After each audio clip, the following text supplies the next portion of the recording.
वालेकुम दोस्तों, आज पटना में विपक्ष एकता की मीटिंग होने वाली है जिसमें विपक्ष की सारी दलें शामिल हो रही है।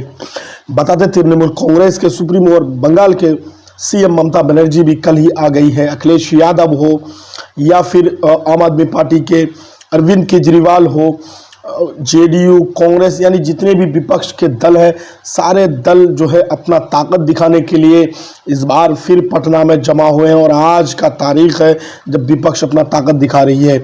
और इसमें असदुद्दीन ओवैसी, एआईएमआईएम चीफ असदुद्दीन ओवैसी क्यों नहीं शामिल हुए, क्यों बीएसपी को शामिल नहीं किया गया, मायावती जी को क्यों शामिल नहीं किया गया और असदुद्दीन ओवैसी क्यों शामिल नहीं हुए।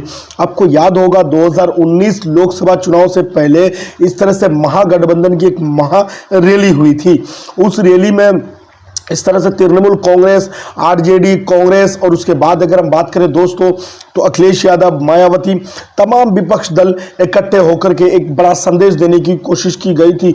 लेकिन उस संदेश का निचोड़ और उस संदेश का परिणाम क्या निकला था 2019 लोकसभा में, उसका गवाह हम तमाम लोग हैं। जिस अंदाज से बिहार में विपक्ष एकता की बात की जा रही है और विपक्ष को एक जगह करने की बात की जा रही है, या आज जो 23 तारीख है, आज विपक्ष को एक प्लेटफॉर्म पर खड़ा करके संदेश देने की कोशिश की जा रही है देश में कि मोदी को हराने के लिए यही एक विकल्प है, यानी भारतीय जनता पार्टी को सत्ता से दूर रखने के लिए यही एक विकल्प है। और ऐसे में जब आप विपक्ष की बात कर रही है जिसमें टीआरएस शामिल नहीं हो रहा है, जिसमें वाईएस कांग्रेस शामिल नहीं हो रहा है, जो आंध्रा में जिसकी सरकार है, तेलंगाना में जिसकी सरकार है, और बीएसपी को शामिल नहीं कर रहे हैं, और खुद एक मुस्लिम की नुमाइंदगी करने वाली मुस्लिम पार्टी यानी असदुद्दीन ओवैसी साहब को शामिल नहीं कर रहे।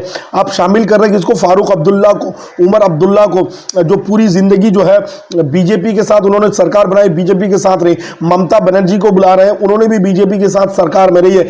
खुद नीतीश कुमार पूरी जिंदगी बीजेपी के साथ बिताए हुए हैं।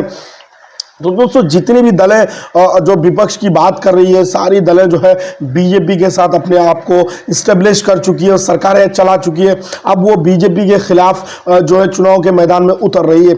लेकिन बड़ा सवाल यहाँ ये है कि जब विपक्ष एकता की बात हो रही है और इसमें एक बिरादरी, कौम एक को दूर रखने की पूरी कवायद कोशिश की जा रही है, और जो चीज़ें बिहार में हो रही है, और बिहार में मजलिस इत्तेहादुल मुस्लिमीन की जितनी भी पकड़ है इंपॉर्टेंट है, क्योंकि आपको पता है बिहार में 5 सीटें जीते, उसके बाद मजलिस इत्तेहादुल मुस्लिमीन बिहार में लोकसभा की पूरी मजबूती के साथ तैयारी भी कर रही है।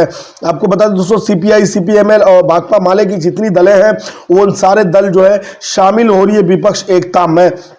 लेकिन इससे संदेश क्या देंगे विपक्ष के नेतागण और इसका असर क्या पड़ेगा, ये बड़ा सवाल है। लोगों में कितनी असर पड़ेगी, क्योंकि मजलिस इत्तेहादुल मुस्लिमीन को विपक्ष में शामिल नहीं करना, क्योंकि इनकी जबानों को अब बंद नहीं कर सकते। ये अपनी चुनावी सभा करेंगे, चुनाव लड़ेंगे, मीडिया में जाएंगे और ये स्टेज शो करेंगे जहां अपने बयान देंगे, और इनकी जबान जब आप बंद नहीं कर सकते तो इनकी जबान से यकीनन उन सारी बातें निकलेंगी जो आप लोगों की कोताही रही है या आप लोग नजरअंदाज करते रहे। उस जमाने में आप लोग फिर एक ही जुमला बोलेंगे, विपक्ष के लोग या तो बीजेपी के एजेंट है एआईएमआईएम, या पोलराइजेशन करने की पूरी कोशिश कर रही है, पूरी कवायद तैयार कर चुके हैं। तो दोनों तरीके से जो है विपक्ष उस वक्त फंसती हुई नजर आएगी। लेकिन दोस्तों, क्या तृणमूल कांग्रेस की बात हम करें, वो विपक्ष एकता के साथ साथ क्या कांग्रेस के साथ सीटें शेयर कर पाएगी बंगाल में, या सीपीएम को सीटें शेयर कर पाएगी बंगाल में? ये बड़ा प्रश्न है। इसके साथ में अगला वीडियो बना के लाऊंगा कि तृणमूल कांग्रेस सीटें जो है वो शेयर कर सकेगी और खुद के सपा कांग्रेस को उत्तर प्रदेश में सीटें शेयर कर सकेगी। यानी इन सारी मुद्दों पर लगातार अपडेट के साथ मौजूद रहेंगे। नए दोस्तों ने चैनल को सब्सक्राइब किए, वीडियो को लाइक किए, शेयर किए।